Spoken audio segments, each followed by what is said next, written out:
Ray Wheatley for Fight News. I'm here with the former IBF and WBA middleweight champ, Daniel Geale. How are you, Daniel? Not bad, Ray. How are you? Very good, Daniel. Your first day back training, Daniel, since the Golovkin fight? Yeah, good to get back and have a little bit of a hit out, a bit of a sweat up. Feeling good, though.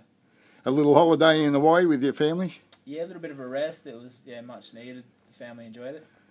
Now, with the Golovkin fight, mate, things didn't go as planned.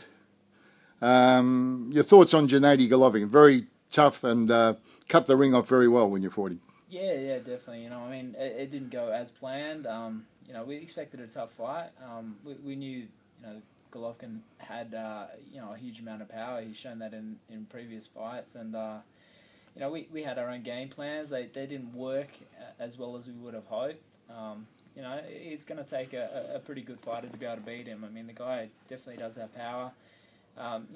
His ability to be able to get in the right position to throw them punches is something that not a lot of other fighters can do as well as him. So I mean he's going to be a tough guy to beat. I'd love the opportunity to fight him again one day.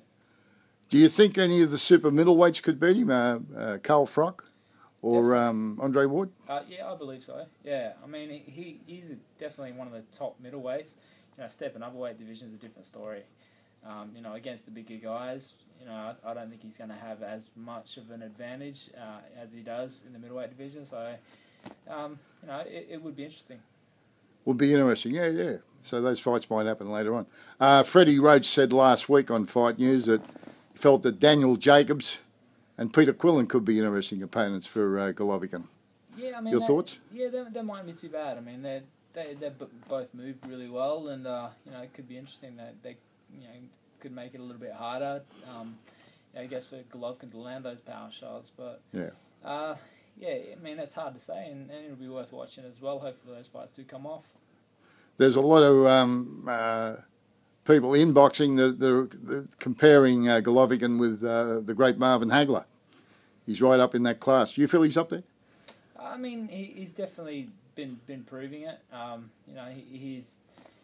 I guess he's getting better each fight as well. So that's something that's good. I guess it's hard when you start comparing current fighters to great fighters.